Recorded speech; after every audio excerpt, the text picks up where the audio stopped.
If you are a candidate for heart disease or suffer from heart-related problems, your doctor may order specific diagnostic tests to gain more information. Nuclear medicine is a valuable imaging tool which can help evaluate the heart for coronary artery disease and cardiomyopathy. It also may be used to help determine whether the heart has been damaged by chemotherapy or radiotherapy. Nuclear medicine is used for a variety of diseases, including gastrointestinal, endocrine, or neurological disorders, and many types of cancers. By using a small amount of radioactive material called a tracer, radiologists can see the area they want to examine light up on a computerized scan. The Board Certified Radiologists at Florida Hospital Waterman explain how they use nuclear medicine to diagnose and treat their patients.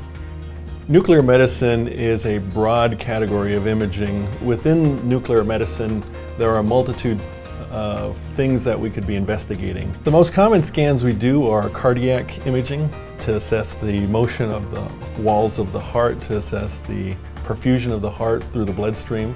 That's probably our #1 exam. Florida Hospital Waterman was the first institution in Lake County to bring SPECT CT nuclear medicine imaging to the county.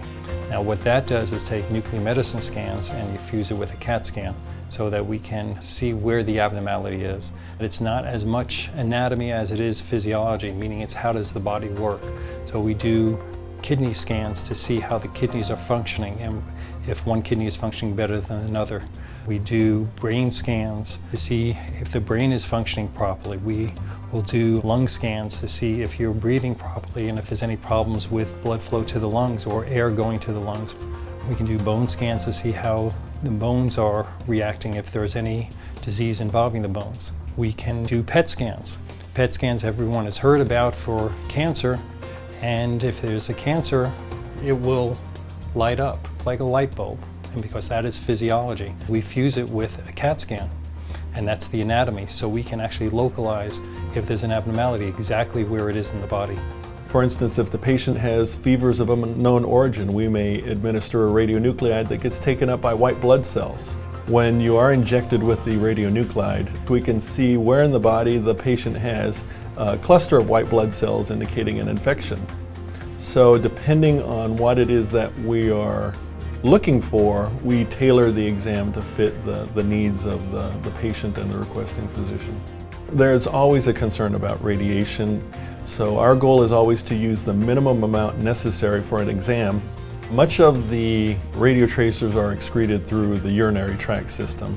So we do ask that the patients drink plenty of fluids afterwards because that helps flush out the kidneys and the urinary bladder, but normally within the day it's all gone. To find out more about Florida Hospital Waterman's advanced imaging technology and board-certified radiologists, please click the Guiding Light story link icon on our homepage, yourhometownhealth.com.